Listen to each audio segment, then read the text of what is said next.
Hey everyone, my name is Pat Campolattano. I'm the senior designer and luthier for Yamaha Guitar Development in Calabasas, California, and I am joined today with Mr. Fuzzlord himself, Scott Holliday from Rival Sons. So welcome, Scott. Pleasure to have you. What's happening, Pat? Good morning, everybody. Good morning. Morning from Chewbacca from the studio. Awesome. Yeah, so your studio looks pretty killer, man. I love that little pedal wall you got behind you. You do that yourself? Yeah, I did. Actually, my dad came and stayed with me for Christmas, and I just figured I'd get as much crafty work done while he was staying with me. So we built that together. So you still down in the Long Beach area? I'm just south of Long Beach. I'm in Huntington Beach. That's kind of where I've always lived. The band, we centralized in Long Beach, so we claim Long Beach because a lot of the guys were living there, and we're we played a lot of shows there, and a lot of guys were from there, kind of. But I'm from here in Huntington Beach. Oh, okay, awesome. Yeah, it's beautiful over there, man. And yeah, I love your little studio setup. Yeah, I was going to ask you. I got plenty of questions about your gear, your tones on different tunes in the album, your guitars, pedals, things like that. But I guess first, what's going on with the band? What's going on with, recording, or were you guys supposed to be on the road this time?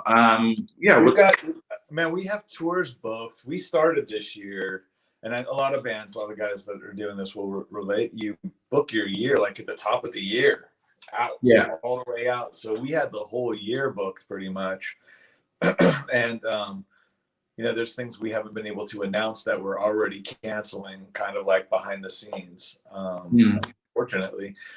So yeah, we were supposed to come in April and start a US run, and we would have done that for a month and a half or something, and then we had something planned in Europe, and then we had something planned back here. I don't know what's going to happen. I mean, I'm not really probably supposed to say too much about it in case something opens up and we can do it, but it's really weird. We've just been grounded. So I mean, pretty immediately, as soon as we had, that first tour cancel, I went, okay, we're immediately going into writing mode, right? The record mode. You know what I mean? Yeah. So that's what you guys are going to do now? You're going to use this time to work on recording and writing for the new record? That's exactly what we're doing. Yeah. I mean, right now we're just at the stage where me and Jay will throw a bunch of music at each other and go back and forth with it. So I'm writing in this little area right here that you're looking at. Oh, okay. Cool. There.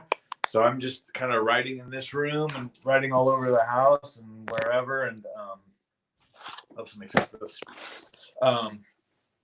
Like that. Just staying really, really busy right now. Kind of getting more into. I've got more into production too. So we're doing almost more proper pre-production than we've ever done on any record ever. Because as everyone knows, anyone who follows us, we're pretty dang quick about how we do things. Yeah.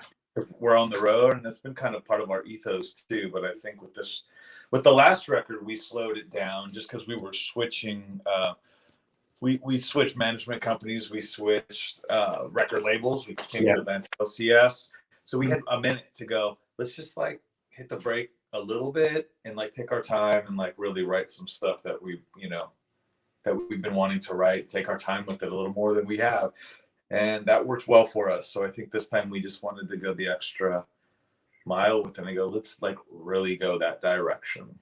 Yeah, I mean, the last record was killer. Actually, I was talking with Scott Marceau, who works for Yamaha, and before we ever had a relationship with Rival Sons at all, I had told him that you were one of the guys that I wanted to make a guitar for anyways, if I hit somebody, because I was a fan of yours before I even started working at Yamaha, actually, just because I'm a big fan of your playing and your tone, and I always love that kind of, it feels raw, although you have tons of technical skill. So I just always really love that. And, making a guitar for you was always kind of something I really wanted to do. I always thought you kind of had this Richie Blackmore-esque type of vibe to you, you know. So I was just like, oh, this is I killer. will accept that.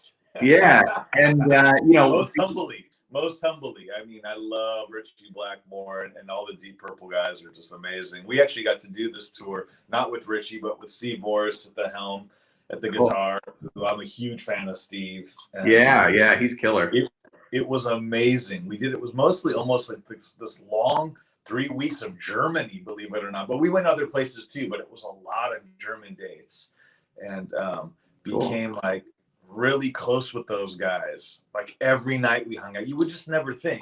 You know, we toured with a lot of like heritage acts or like older guys, you know, legends. And a lot of them are generally in their own space, as you would think they would be, you know what I mean? These guys were not.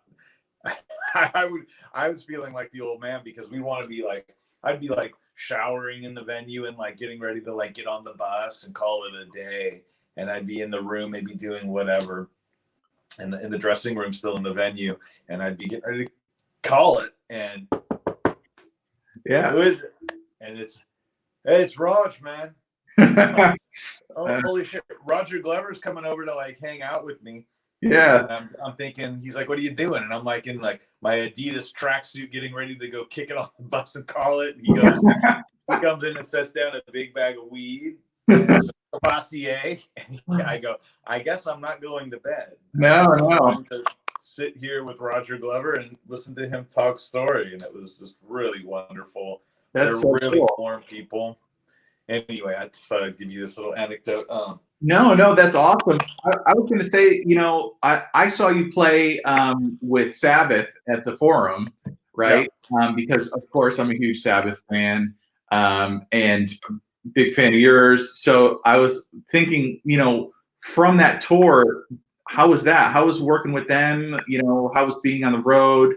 That was huge. I mean, you guys sounded amazing. And you know, what was it like? What did you experience on the road there?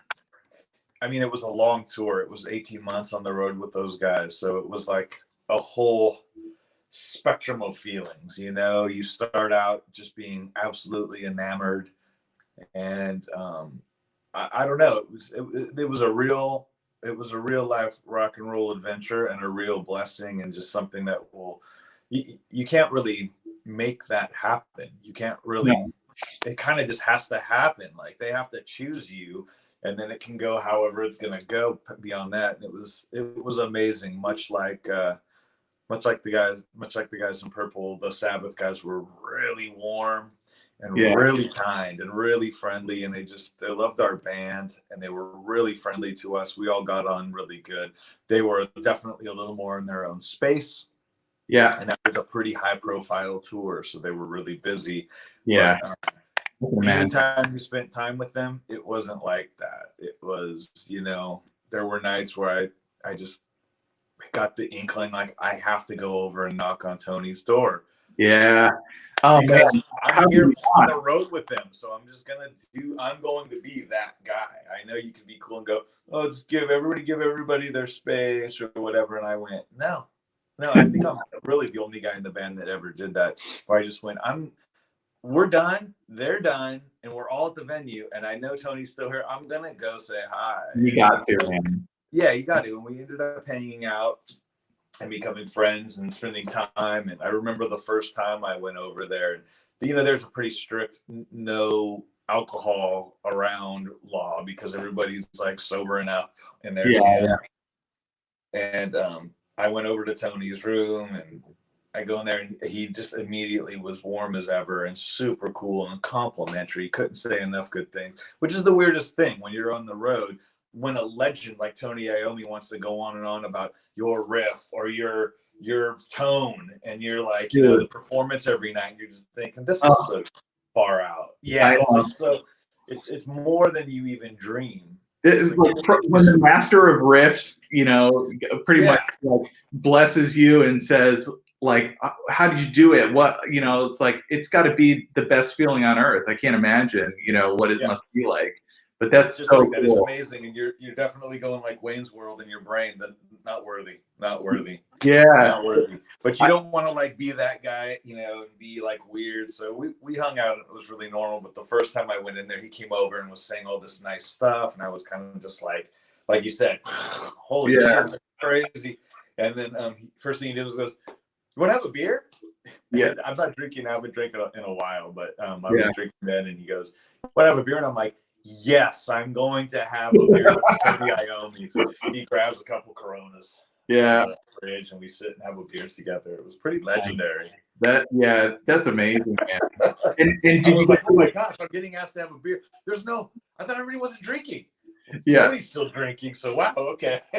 I think you know, your chip is still valid. You know, if you were to ever you know, be handed a beer by you know, it could be anyone. It could be you know, Tony Iommi, or you know, could be Roger Daltrey, or anyone. You know, it'd be amazing. You know, so it's like, geez. Yeah. So you don't turn down the beer. No. No, the story is so great. I mean, geez. Yeah. So I'm curious, did you get to pick up any of his guitars, or you know, talk shop with him at all? I never played any of the guitars, believe it or not. Those guitars, he didn't have guitars back in his room. His guitars were with his tech. I was allowed to do anything I wanted. Mike is a great guy, his tech, and we were all a big family, especially after, you know, a matter of months, half of a year. We were all close. We'd go out with their crew. Their crew would, you know, we all hung out together. So I was able to just like go over and check his guitars out. I never really got in his space too much, because people probably shouldn't get in my tech space too much either, because you know, it's a busy space. But I checked out the guitars for sure. I didn't like walk around and pick them up and play them or anything, or play them through my rig, but I definitely got to like touch them and like check them out, which was really, really fun and interesting. Yeah, that's cool. I mean, it's true. Like, most people go to a show and they're there on the weekend, or it's nighttime. They've already worked. They've already done their job. They're not distracted at work, and they're coming there to be entertained by you guys, and they're having a great time. But you know, when you're behind, you know, the curtain, it's game time for you. It's, you know, time to focus. It's time to, you know, really think about what you're about to do. You know, you're about to perform for all your fans. And I always try and be as courteous as I can if I ever go to like a sound check or something like that, because, you know, I'm at your work. Like if somebody comes to the shop and checks something out. So, you know, right. Like that's like if you're in the middle of a really intense build, but you've planned somebody to come in and visit, and you're like, it's like a day where you're really working something and you've been thinking about it in your sleep before you came in. Yeah. That's what it's like. And then they come in and you're like, okay, I did already say they could come in. So you have to be cordial and cool about it, but you're really thinking, I think it might be time almost for you to go, because I have to get this thing out of my mind and start working, you know? And I think in a big way, show days are like that. You know what I mean? Where you're just, I don't know how everybody is, but we're pretty focused. Yeah. We're pretty focused in the whole day from the moment you wake up. When we're doing a support gig at these arenas like that, or we're doing our headline shows, it's very, very, you tighten your focus as the day gets closer, but you wake up focused, because it's that kind of a job. Yeah. It's like this opportunity we have to like form this little union with everybody, and it's, you know, nobody wants to go up there and just be like phoning or half-assed, or just not in the place they want to be to focus all their chi and like be able to deliver the way they want to deliver. Yeah, and you know, I think what a lot of people don't realize for performers is that, you know, a lot of what you're doing on stage, it's not only, you know, the mental capacity, but it's also emotional too, because you're dealing with all of the excitement and adrenaline of performing and doing the job, and you know, you're entertaining. You're just trying to put on the best show possible. Now, some people do it like, you know, like Kiss does it by putting on, you know, this big pyrotechnic show and the makeup and stuff. But really, it's a show from all aspects, you know, when it comes to like your gear, you're wearing your guitar on you, the, you know, how you're dressing and stuff. There's so much that goes into it, you know. How do you handle? It's funny, man. I think Yeah. a lot of artists would say a similar thing, but when you're really clear, when you're really focused, you can kind of almost feel.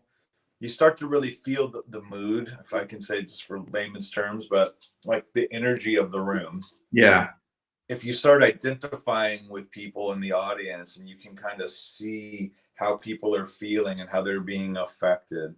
And I play with some pretty dynamic guys on stage, you know, Yeah. with the other musicians I have on stage with me, my bandmates. It's affecting people, and you can see it. You can see it. Some of these songs that are like kind of heart wrenchers, it's Yeah. affecting people, and you can see people having these real cathartic experiences in public. Yeah. You know, we'll play something like Jordan or Where I've Been, and these songs they're affecting people. People are having like little breakdowns in sections of the audience. Yeah. Yeah. And you want to be focused, and you want to give them what they need in that moment. And then we come out of these kind of songs, and we'll want to pick them right back up and pick the whole room up. You know what I mean? And that's what we're doing. You're wanting to like guide them through this kind of, I guess it's not fair to call it a psychedelic trip, but it's like almost like that. It's a trip. It's an adventure every night. And that, I think it's easy when you're young to not see it in its full, be this romantic about it. But to the point that we've been doing it now, I think I just felt like I don't want to be intoxicating on stage anymore, because this thing that we're able to do, it's too particular and too cool and we're too fortunate to do it. So that's what it has become, this focus of feeling the room and like delivering it with every cell in our body. And You guys totally do it, man. And you take people on a journey, you know, from when you step your first foot on stage till you play your last note. It's definitely, you know, you're taking them on this story arc, right? And I mean, can you tell us a little bit about your latest album, you know, and kind of, you know, when I listen to it, it feels like it was a little bit more, you know, delicate, or a little bit more somber, maybe, compared to like some of the harder hitting rock tunes that, you know, were on Head Down, Pressure and Time. Not that those albums didn't have, you know, some you know, ebb and flow, but Feral Roots to me just felt like really, you know, heart wrenching in a way when I listened to it, which is great. You know, how was the writing? I'm not to that comment. I'm not sure. I think it's, for us, the album feels more. For me, the album feels more focused. It feels more focused as a written piece. I think every album we felt pretty dang good about when we put them out. So I'm not going to just go, you know, we finally made this record and what people say. I think every time we've made a record, we felt like, that's what we wanted to say right there. You know, we're lucky because it's not, you know, that everyone doesn't have that. You do make dogs sometimes and you go, I don't like this record. No, I don't think you guys have ever made a dog. No, it's not that. I think we've been pretty militant about it, you know, and I think we're lucky that we have that. But with Feral Roots, we just felt, like I said, we spent a little more time writing. And it's just that, I guess it's just the culmination of many things coming together in a great way.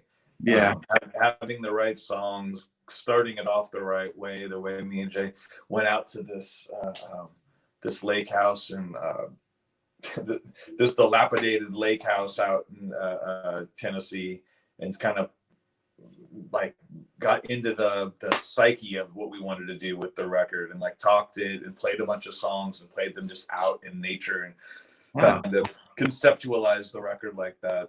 And then came back and started working like this back and forth, and not just like rushing through songs and rushing through things like we have done in the past, and kind of been more inspired, a little more long form. So I think you're hearing something that's a little more focused, and maybe we were able to get a little more tender and like into the nooks and crannies, and you're hearing that as like it's a little more heart-wrenching, but I think it's just being able to flex that like muscle a little bit more. It's still got plenty of rock and roll all over Oh it. yeah, of course.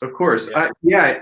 I just was talking, I guess maybe more about some of the acoustic guitar parts that you played, and you know, just kind of like how you got those tones. But now you're saying like, yeah, I was on a lake house in Tennessee. You know, we had this kind of, you know, focused, you know, time to really think about what we're playing and stuff. It's cool. I think it really comes across. It came out incredibly well. Obviously, you know, you guys were nominated for Grammy and stuff, and I was, you know, it's like blowing my mind how amazing you guys have been playing. So I'm just like in awe of some of the tones that you come up with, and yeah, it's really killer. What guitars? Thank you, Pat. No, just like what guitars have you been playing the most, you know, these days? While I'm home. While these days, while I'm home, or while I'm Yeah, or on the home, record, whatever. at home, let's see. I switch them around. I actually had my entire live rig sent home. Oh wow! I say entire. It's so funny. But I have it's big. It's a big rig. You know, I take like 11 guitars with me or something. And I have a couple big pedal boards that are controlled by this Bradshaw rig, and these two pedal boards that go out front, and two gigantic, very big racks that hold my like 3 orange heads and a couple Supro heads. So I've had all that stuff sent home, and then I have a B rig thing that I built with this Helix too. That's really great. Like a fly rig, you know. And I brought that home too, because I'm thinking, oh my gosh, zombie apocalypse. I'm gonna I have to stay fresh with all that shit that I do live, because we're not gonna go out for a while.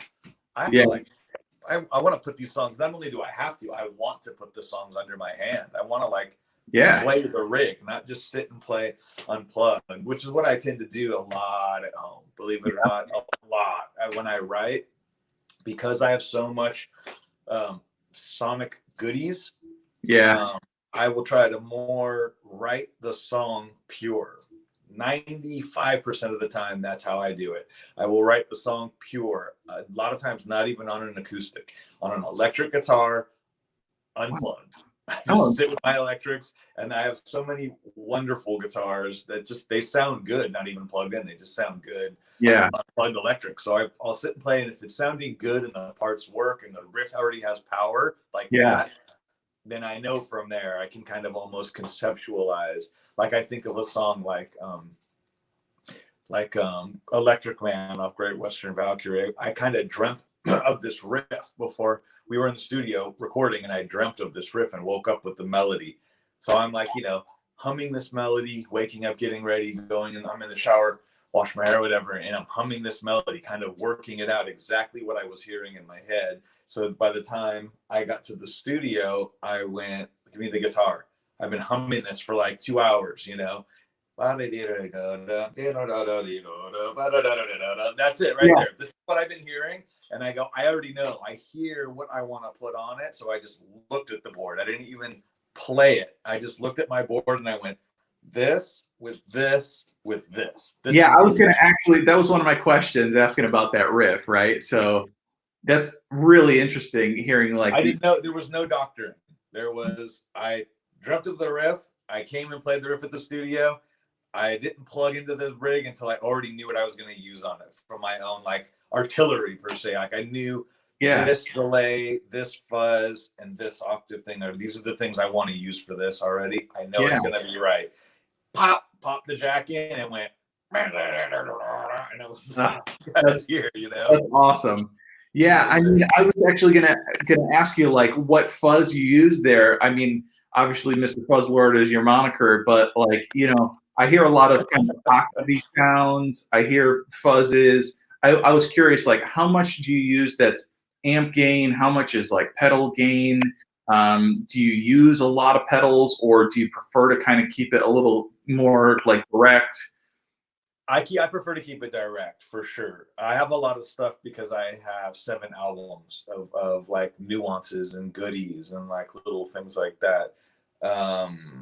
When I use fuzzes, I mean, I do it differently now, and it's a really great way to do it. And whoever gets to sit in and watch this now who doesn't know this, this is a great way to do it. I have a sound with my custom 50 orange amps. It's gainy, but it's not like, you know, 3 gain stages, like over the top saturated, like triple rectifier gainy. That's not what I'm doing at all. It's like a clean big gain, you know?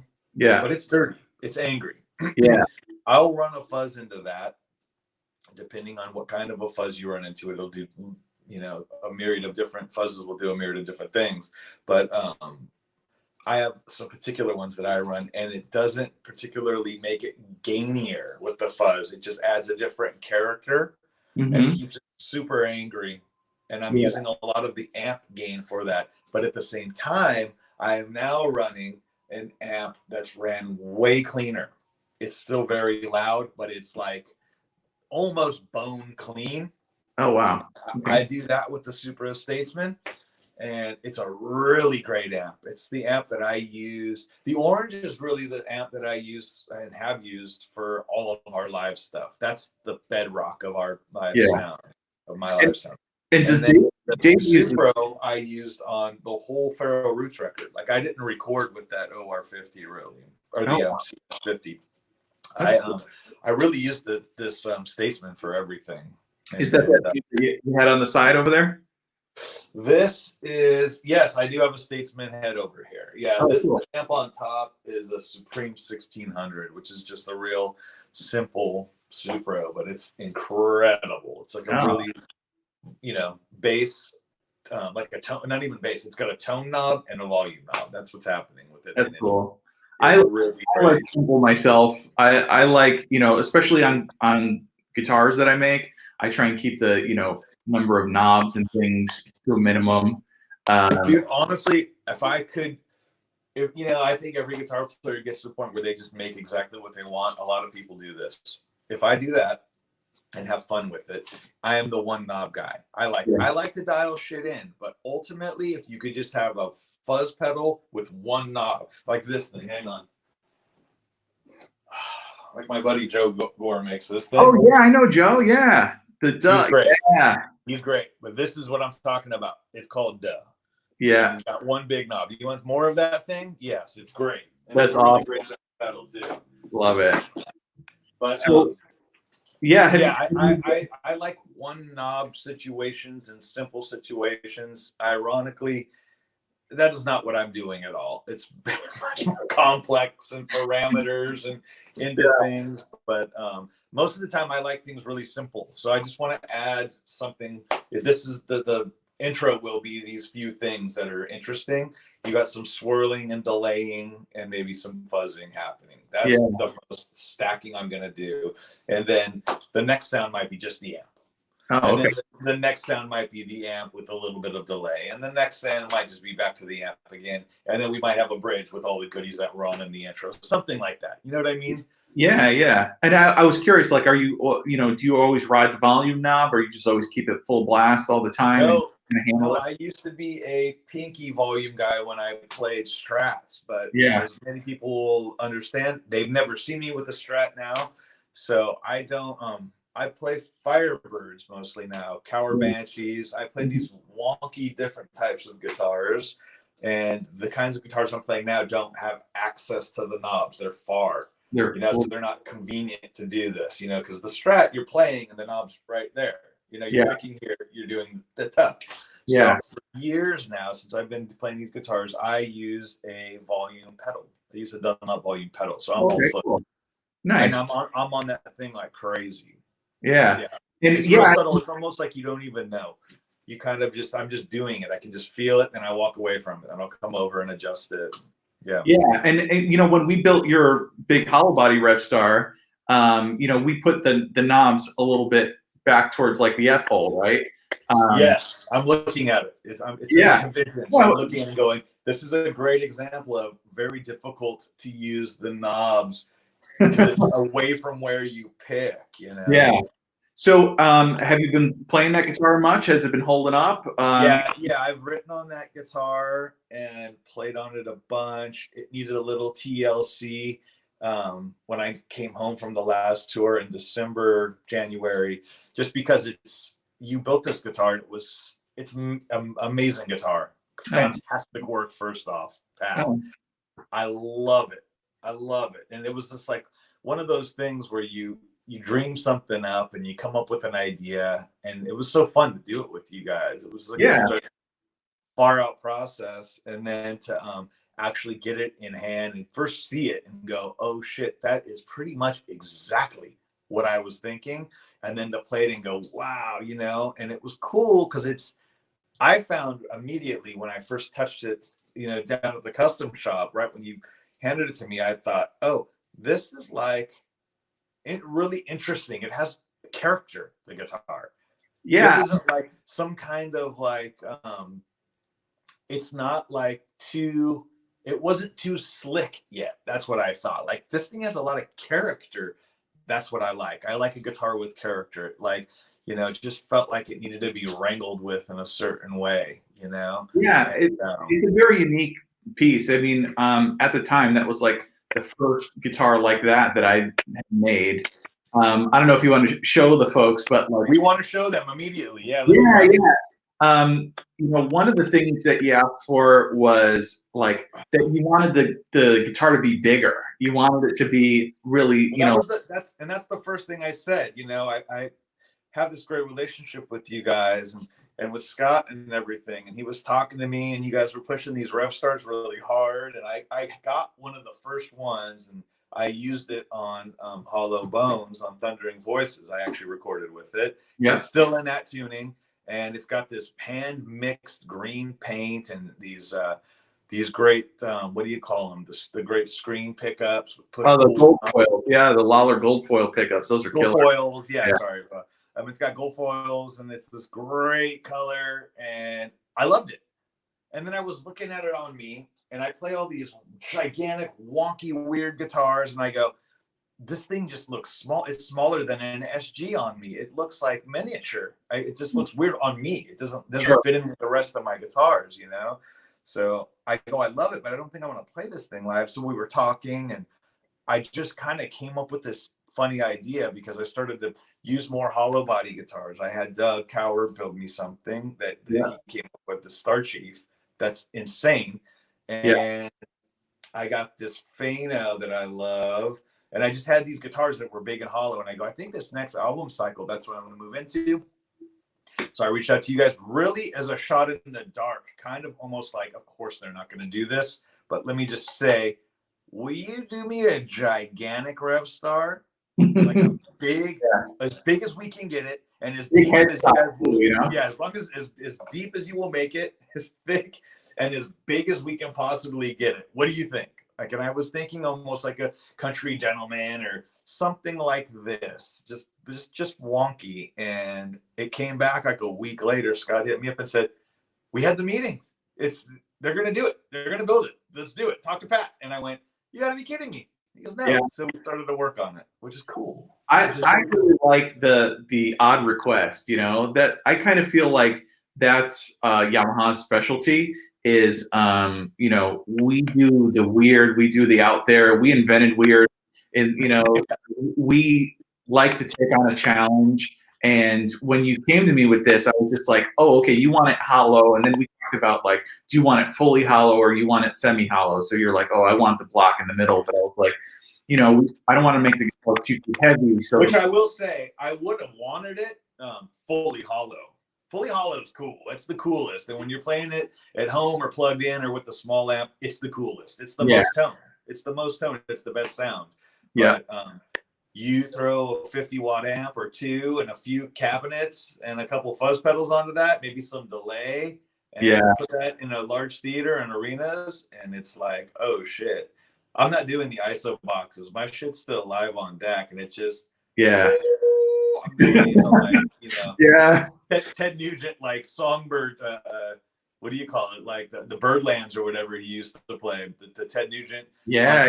Like his supers or his twins, like where he's standing like in the loincloth, and you're going, how in the world did he get that thing turned up past 3? Yeah, You yeah. know? Like you stuff it full of spray foam or something, you know. He's got to keep it from going wild on stage. And yeah, you guys play pretty. You got good stage volume. So I was going to say, you know, even semi-hollow makes me a little worried sometimes for guys who play, you know, quite as loud as you guys do.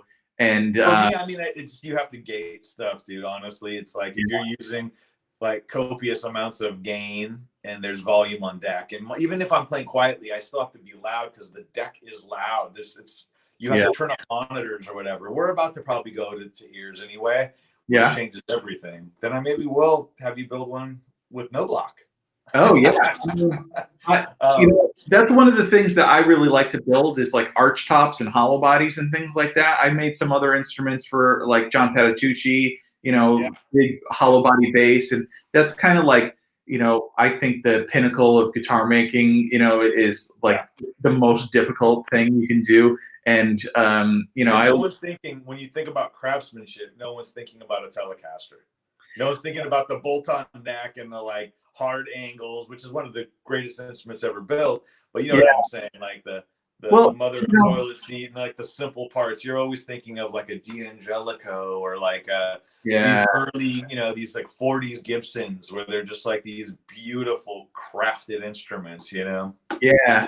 Well, I mean, you know, every part of a guitar, be it a bolt-on or a set neck or a hollow body, like they all kind of impart their own little, you know, character. And like for me personally, when I play, I really like a bolt-on.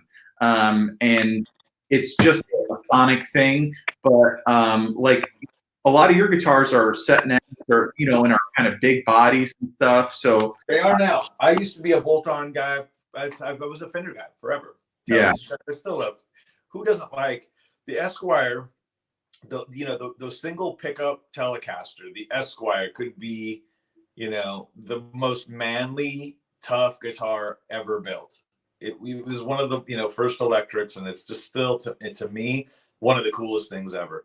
When you see a guy making everything happen with that guitar, you're thinking that dude's a badass. Well, Jeff, dude's a motherfucker, and it sounds tough. They sound huge. Yeah, it's Jeff Beck. It's where it's at. You know, it's like I remember, you know, hearing a quote where, you know, they were asking why doesn't he use a pick, and he's like, well, would you put jeans on an Olympic swimmer? You know, so it's like he wants no impediment to his swimming. You know. So, hey, we got a question here. This one maybe you can answer. The inlays look really cool. How'd you come up with the F-hole design and how the pickguard goes over it? So the inlays, I think you can talk about. The inlays were really particular to me. Let's try to move it around here. These are the inlays, and the way I came up with the inlay idea that I shot to you was because that was a classic vintage Yamaha thing. Yeah. And I just wanted to make sure we kept, like, you know, some of the heritage. I know a lot of people, not probably a lot of people tuning into this, but a lot of people in the world, Yamaha has like this eternal stigma. Like people don't say, oh, it's Fender, Gibson, Yamaha. Nobody's going to say that. But the funny thing is, Yamaha has been in the game since the 60s and been building really great, interesting instruments since the 60s, used by super famous, great players forever, you know, for a long time now. Yeah. And there's actually heritage there, you know, and I thought we should build some of that heritage in. So there was that. What's the model? It's a SA-15. Yeah, that wonky. It's super bitchin'. And I think I tried to get you guys to give me the one down at the customer shop. Well, actually, yeah, I've been drawing up an SA-15 that I want to make as well. But yeah, those inlays are from the original SA-15, which kind of looks like, you know, it's almost like a single cut kind of style, but it has a long horn on the treble side, and it's, you know, built fully hollow in some of them. They're really cool. It has its own unique F-hole design, and actually we kind of showed you that F-hole design, and I actually designed maybe 5 or 6 different designs, and we just sent emails back and forth with some of the images of the F-holes, and these are the ones that you ended up picking. And then we wanted to keep the pick guard. So we put we just made it a little bigger to fit this body. And, we had seen some other guitars where, the pickguard might float, but it's still covering part of the F hole. So we were just like, hey, let's just do it like it normally would lay. And it came out, hopefully you like it. That's what my opinion is. I think it's really no nonsense, like really beautiful. And I had asked you guys to do the classic Gretsch, like clear gold back, like you paint the back of it gold and it's a clear guard. Yeah. So you can really totally see that. Yeah, you can see it here. Yeah. You got that. Yeah. Like and the pick guard are that clear acrylic, and we just cut them out and sprayed the back of them with a metallic gold. Also, let's see if we can get in here. I don't know if we can see this. Hang on, I got to disconnect this. Bear with me. Can we get in here? Can we see that? Yes. Yeah. Orange side of the F hole is bound. Yeah, that was a tough one. Come on. Yeah, that's really fancy, man. Yeah. Did I request this? Yeah, binding is my enemy. You requested the orange sparkle all over, and actually, what that is it's like a drum wrap. It's right. And then we trim it and we make little strips of it, and then so it's actually two types of binding on the outside of the body. We put the normal kind of stripe binding, and then we put the orange over the top of it. Double bound. Yeah, and the key is you can't sand it because then the orange goes away. So it has to be like perfect the whole time through. Yeah, but we double bound it, and then all that gold hardware, ebony fingerboard, and actually the top and the back are made from that maple and poplar ply that you'd find in a lot of the traditional semi-hollows from that golden era, and definitely harkens back to some of the old Yamaha design stuff too. That's hip, dude. I also want to say this neck joint's really nice. Yeah, we tried to make it as tight as we could, form fitting. That's clean. That's really, really cool. That's a good one. And then we have binding all the way up to the headstock. There was only one thing. We could talk about the headstock too, because I know this was a thing. I like the headstock that the Revstar had. But I kept trying to get this bigger and bigger and bigger too. And I think, like the body, I maxed it all the way out where you guys went. This is as far as we can make it before the people who write checks go, no, we don't want that. Yeah. So, I mean, it's as big as we could really make it without it looking like it's going to tip over. But it's actually exactly the same silhouette. And really the only change is like, how it kind of flares out from the fingerboard. Yeah. But yeah, I mean, this was actually really fun. I loved building this guitar. And, personally, I didn't want to give it away because I was just like, that's too much fun. And it has Let me just say, we were talking about how you sent different F-hole designs. Yeah. It is so cool. It was so fun working with you on this because I was touring and busy the whole time. But it was so fun to be on the road and get emails about this guitar from you guys because you do the most bitchin' tech work and design work. It was all like, what do you call, like 3D models with guitars spinning around, like drawn in the computer, and like where I could move it around and look at everything. It was so crazy. Yeah, really, really cool. For this particular guitar, because it was so unique, we made a completely new blueprint. Really, we just kind of took the outline of the Revstar and of the headstock, but that was about it. Everything else we made, a totally new 3D model of the entire instrument, including like, the core of the instrument. We made a model of the Bigsby, of all the hardware, the knobs. We even put the little knurl on the knobs and stuff. And we do that because we want to make sure, like, when you see it, you're like, oh, okay, this is exactly what I'm picturing in my head. And I try and do that as much as I can. And I need to do it anyways when I make all the cutting files to machine it. So yeah, it was fun to collaborate. I mean, we definitely like doing that, extra mile kind of collaboration where you know, we send you something and you say, hey, can you change this a little bit? And then we'll go back and forth. And we think that's kind of like the best way to make sure when you get your guitar that you're satisfied with it and that it's going to, you know, hold up and play and meet your expectations. It's always. I wanted to also say about this headstock.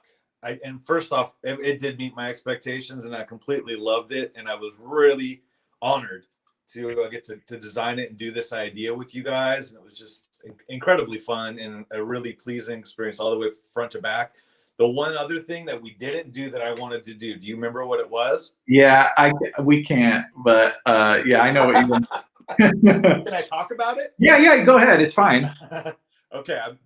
Well, see how this binding here, everybody out there, this really beautiful binding goes all the way around. I don't know what it is. This is just from living. This is called relicking. It's relic now. Yeah. Well, it's all nitro. It's, you know, all the finish is pure nitro. So right. It will, you know, over time yellow and age. That's it. Yeah, it's just like yellowing there. Okay. So this logo, which I don't know if anyone's ever really thought about this, how dope this logo is. This is like one of the greatest logos. The pitchforks crossing like that. We're just so used to seeing it on motorcycles and boats, and like we don't even like think about how dope the Yamaha pitchfork logo is. You know what I mean? Yeah. I love the logo, and I usually want to remove logos. That's my thing with custom builds. Like nothing, don't put anything on there. But I wanted to take the logo like as big as it could possibly be in this gold sparkle. Yeah. So where these just went over the top of it, and it just would have been the biggest possible circle, edge to edge, like this big, I guess, in that gold sparkle with the logo. Because we've never seen anything like that. So yeah, maybe I can finesse the powers to do that. Yeah, I mean, you're gonna have to run that up the flagpole there. But you know, a little story about the logo. It's 3 tuning forks, right? Because Yamaha's over 130 years old, and the first product that Mr. Yamaha ever made is actually like a foot-powered organ. And wow. You know, motors came much later in the company's life. But if you look at the logo for Yamaha motors and the logo for Yamaha music, it's a little bit different. That the outer ring on the motors logo actually has the tip of the tuning fork hitting the ring, so it's like the spokes of a wheel, right? Oh my gosh, brilliant. Yeah, so it actually is like a wheel, whereas in Yamaha music, the ring is separate from the tuning forks. So it's pretty unique. I mean, you know, it's as iconic as any. It's been around for, you know, tens of decades now. So yeah, I mean, it's really sacred to the company to preserve its you know, its place on whatever product we put it on, you know. So I think that's where the pushback on that came from. But I mean, which I'm down. I actually, and I like the little like plaque on it. You know, I've actually had other people that I've worked with create. Well, specifically, I did like a Fano, and he did like, now Fano is owned by a different company. Not Dennis's, but when Dennis did it, he put like, it's almost like a pawn shop guitar. Like I have one right here. Hang on. I've got this old pawn shop guitar. It's this is an Encore. And oh wow! I love this. See how they do like the plaque on it, right? Yeah, it's a badge. Yeah. So the original. Oh, actually, I'll show you this. Check this out. This is a 1966 Yamaha Sg2. This is the first model electric guitar that Yamaha ever made. And this is the first year. And if you see here, you see the badge is a little piece of metal, just like you were talking about. So yeah, exactly. That's dope. Whole. Let's show that again. Get that really close. Did you see how Yamaha's written there? Yeah. That is dope. Okay, so that is good. This headstock is pretty great. Yeah, this is like the old school, you know, and it, you know, we started making these tuners again on acoustics and stuff. This style tuning button. This guitar is actually pretty unique, but you know, that's where some of the influence for Revstar came. When I saw the badge on this guitar, when we were doing all the design iterations for Revstar, I was like, man, instead of doing like the logo under the finish, I was like, we should do this badge, you know, that kind of, it's like on a car or something, you know, it's like a solid piece, and you know it. Just you don't have to even say Yamaha. People know Yamaha when they see the logo. So I always thought like that. I like how you're thinking, dude. We should work together sometime. Yeah, man. I actually really like how the Yamaha logo is written on there. They probably would not go for that because they have such a very specific logo now. But, yeah. I mean, nowadays it's the block logo, and it's been like that for forever. This was, you know, that first very early in Yamaha production, you know, and then they made an SG3 that actually had a bridge pickup that was like 2 coils that were spread apart a little bit, and that actually has a really unique sound. These guitars are really cool, and you can. I can just look at it and know that thing sounds like a surf guitar. Oh man, it's so rad. And actually, I restored this guitar. I bought it locally, and somebody had like removed the 0 fret and tried to put a nut on there. So I refretted it and did the whole 9 yards and got it all back in good order. But yeah, definitely check them out. That's cool. Yeah, That's cool. and it's a lot bigger, so I think you might like it too. You know, it'll suit you on stage. Well, if we do another one, if we ever get to build something together again, I think I know I want to start by having you crack open the vintage Yamaha files, because we could probably find so many details. Just like I love that headstock, I love the way Yamaha, the logo was written, and just like little things. It's fun. There was enough design work happening that we can kind of like mix and match and create something.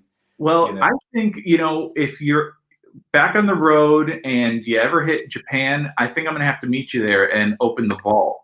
And that's what I'm talking about. Yeah, I'll have to show you some really out there stuff, because we've made prototypes for years and years, and there's some stuff that's never seen the light of day that I think you would love. So it's really cool. And you're talking my language, Pat. You're talking my language. Yeah, and actually, based kind of on this big hollow body Revstar, I always wanted to make like an SA30 or SA50, which was our hollow body from the same era, you know, like the 60s, 70s. And you know, one of my coworkers recently bought one that's like this cool green color, similar to the color that we painted one of Dave's basses. Yeah. What do we call that? We call that the Slimer burst or whatever. Yeah, really beautiful. I mean, I've tried to get that bass from Dave several times. Like, why don't you just like retire that one for a little while and let me borrow that? Like, no. Yeah. I mean, it's cool, and I think that would be you know, right up your alley. So that's killer. You know, let's answer some of these questions. Let's see. So I think you hit this a little bit earlier. Any follow-up news on a follow-up to Feral Roots? It's an awesome album. So, any follow-up news, like, are we making another record? Is that the question? Yeah. You know, yes, we're making a record. We are. I have been writing probably more than in any album cycle that we've gotten to do, because I'm home and comfortable and happy and have all this gear here, and it's just a really wonderfully motivating time. You know, I don't remember the last time I was home kind of sitting in my studio and working like this was like a decade ago. Was like when we started the band. So it's like a bit of a renaissance period for me personally, and I quickly turned out tons of ideas to Jay, which he was really happy with. And he's working every single night right now. So we're passing stuff back and forth, and we're pretty pumped on where everything is going. So there's no dates on when we're going to complete it, like anything like that, you know, like when we're going to get in the studio.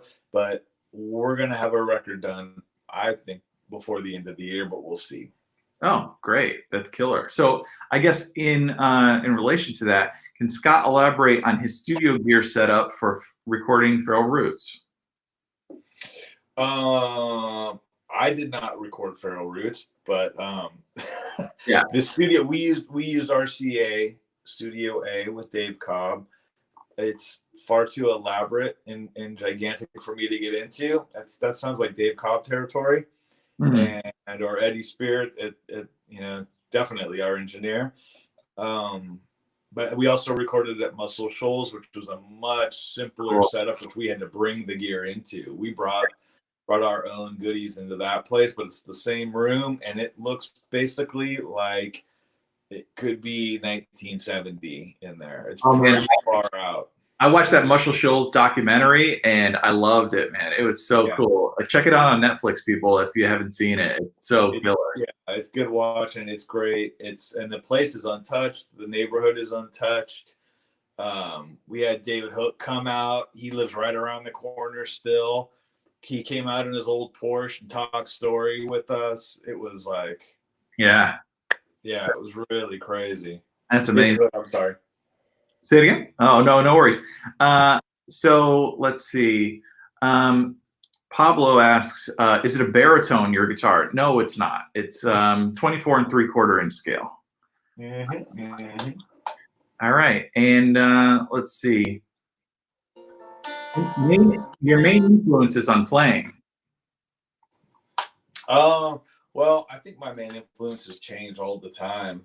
I think at the like root of what I'm into is probably on my sleeve, and it's a lot of the early guys from the British Invasion. It's guys like Jeff Beck or Jimmy Page, Dave Gilmour. A lot of this was just built into me, but I think I started to veer away less from singular players and more kind of consuming eras and sounds that I like. Like I'm a real big fan of garage rock. Like if you for Lame's ideas, it's like the Nuggets era. So you hear all these like old garage rock songs. I got into a lot of that rowdy and rough kind of, still really melodic but fuzzy and dirty kind of playing. But I'm, you know, was massively influenced by tons of blues guitar players. I'm not classically trained in jazz or anything like that, but I love jazz guitar, like tons of jazz guys like Wes Montgomery, Joe Pass, Yeah. Howard Roberts, all sorts of people, you know. It's really, at this point, I know it sounds crazy, but it's not like I'm looking after one guy. I'll listen to Grant Green as much as I'll listen to Billy Gibbons, as much as I'll listen to Queens of the Stone Age or Yeah Yeah Yeahs, or I love Jack White. I think what he does is, you know, is not being a virtuoso type of a player, but playing with such attitude. I like players like this a lot. So it's not really about, you know, one player or two players for me in any way, shape, or form. It's changes all the time. I love anything John McLaughlin has done is unbelievable. You know, Oh, yeah. I love all the stuff he did with Miles is super incredible. I also, as a guitar player, like to listen to not guitar players. You know, like I like to listen to horn players. You know, Yeah. like listen to that kind of phrasing and that kind of tone and attitude. And that's what I think a lot of musicians should do. They should look at other instruments. Don't worry about trying to be just like your favorite guitar player. That's fun too, you know. But I think if you go, I'm listening to the lines and the phrasing and like how it makes me feel. Are guitar players that are great that want to take their playing somewhere different, become more original, kind of crack open a new world. You should start listening to horn players and trying to cop a couple of those lines and incorporating that into your vocabulary on a regular basis. Yeah. I mean, is there anybody that you are looking to that, like, you know, we might be surprised by? Anything, you know, kind of different or out there, you know? I think anybody would think I'm into all sorts of out there. Any kind of weird, far out psychedelic stuff would be out there for me is fine. Some fusion is fine. Things like, you know, fusion like the Dregs, great. Fusion like King Crimson, amazing. Oh, I love Crimson, yeah. I'm not a huge I'm not a huge fan of the like pop and wheelie guitar solos, to be honest. It's okay. it's okay, and it has its place, and I'll pop a few wheelies too. But I like people that play for the song. I like people that are like playing like emotive, you know, like a Mark Ribot who's played with amongst other people, like with Tom Waits, where it's almost like he's falling down a flight of stairs and lands on his feet really gracefully and beautifully. I like guitar players that do this, that are like, you know, or there's a amalgamation of guys, but people that can be very experimental and outside and kind of escape themselves, and then kind of also have this wonderful, beautiful technique to back it up. Yeah. I think maybe people wouldn't understand it. I'm a huge hip hop head, that's for sure. I listen to a lot of hip hop. Okay. My fans are always trying to tell me what a crock of shit hip hop is, that it's like an unmusical, you know, no skill type of thing. And I'm always thinking, I don't get it, you know, or like people saying like people shitting on the DJ, people thinking like DJs don't have skills. But I'm thinking now there are, I'm sure there are definitely terrible hip hop acts. There are definitely less skillful DJs than others, but man, I'm a huge fan of the DJ. I'm a huge fan of hip hop, making beats in my own studio. I have the classic MPC right here. Nice. Things. And yeah, I think maybe a lot of rock and roll people would go, what? Oh, you know, I'm like, Tribe Called Quest is pretty high on my list. Yeah. Like there's a lot of like, you know, speaking over the bar line, right? That's kind of a thing that happens in hip hop a lot. That actually was a big thing in kind of jazz music in, you know, going from the 30s, right? So there's a lot of like rhythmic style that is underappreciated, and it's actually really difficult, you know. So 100%. 100%. So people are saying, if you're not hearing it, people are saying that doesn't take a lot of talent. If you're listening to somebody like, let's just pick somebody that has a lot of like flow and technical line skill, like Eminem or something. Sure. If you're charting where he is on the beat and going over the beat and like rhythmically what he's doing, this is jazz, man. Yeah, it really is. And he's hitting a lot of pockets, and he sits on the front, then he sits on the back. Yeah, right in the middle, and it's like, you know, he's basically in different time signatures and shit. It's pretty incredible. Yeah, I was just gonna say, like odd meter, you know, like permutating the beat. It's like I don't know if you've been watching the show Dave about Lil Dicky, but he does that. I've seen it. Oh man, it's so funny. It's great, but you should check it out. But man, the guy is just so smooth, and you know, changing his rhythm, even though the beat might be in 4. You know, he's doing triplets, he's doing sextuplets, he's doing quintuplets. It's just crazy, you know. So I always think about that when it comes to guitar playing, because you know, it is difficult sometimes if you're improvising a solo. You know, you're just playing off the top of your head, and then, you know, the classic, if you make a mistake, make it twice, make it look like you meant it, you know, that kind of thing. When you're playing in the moment, sometimes you have to do those things where you're playing over the bar line or whatever. And you know, I was wondering, you know, do you get some of that influence to your musicianship when you listen to, you know, all sorts of different types of music, be it hip hop or jazz or, you know, fusion, things like that? Absolutely. I think when somebody's working off the cuff, off the top of their head, and you hear them do these things that are outside, this is the sign of a natural artist, to take something that looked like a mistake and make it beautiful and make it wonderful, make the phrase work. In essence, almost anything can work if they're good enough, if you have enough finesse and enough panache and like vocabulary, and you're having fun with it, you know. And I think that's cool. Those are the moments I'm looking for, right? That's what we're looking for. Like, I don't want to see the perfect line happen with no mistake, that's real predictable, that's real slick. I think this is a problem that people have with players like Joe Bonamassa or whatever, who's just like this like phenom of the guitar, but the people always go, oh, he has no feeling, he doesn't play with feeling. And he's probably going, fuck, man, how much feeling do you want me to play with? I know all of the notes. I know all of the feels. But God, no killer.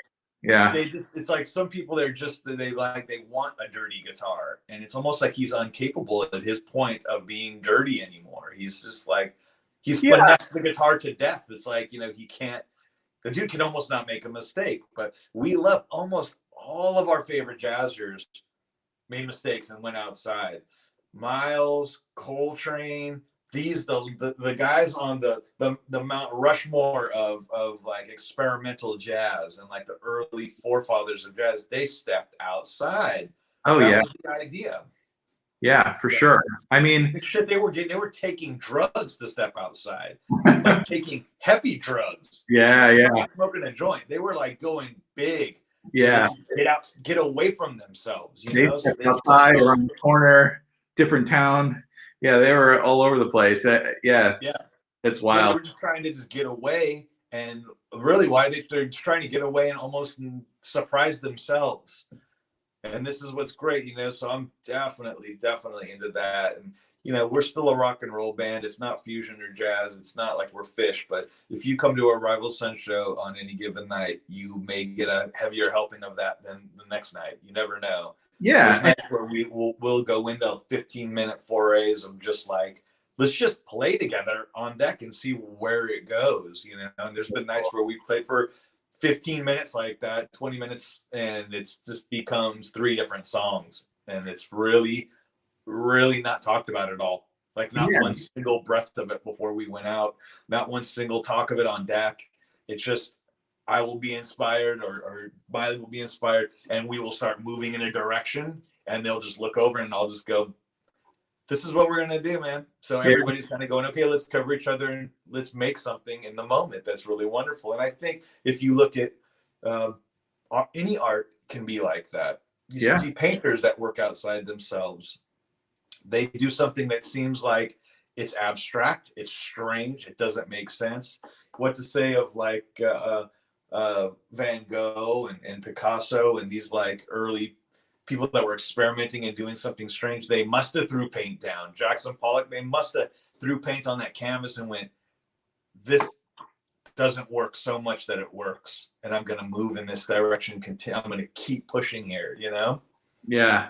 Well, I mean, it's cool to like see where all your influences come from, and kind of, the insight behind the master, right? I always think like, you're paying to go see a show, not to listen to them play the album exactly, note for note. So the cool thing about going to shows is like, you get to see the slight variation, and that's just for you.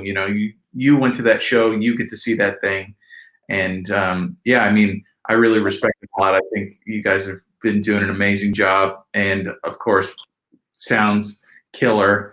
I think we're going to wrap it up, but I have one question for you that I asked Jeff last week is, what's one thing that you learned on the road that's been helping you while you're at home right now?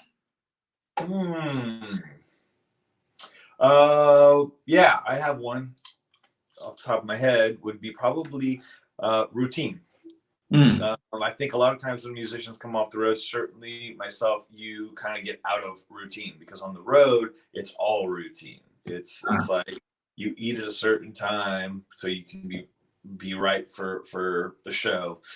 And it's kind of like you wake up, you do press, you do sound check, you do a meet and greet, you wind down privately and maybe do, like if you're doing any meditation or your own thing, you do that, and then it's showtime. And then after the show, you may or may not have like a fan time, like where you're going to go say hi to people. Or if you don't, you just wind down, eat right after the show for me. But a lot of people don't do that. I'm up till 4 a.m. anyway.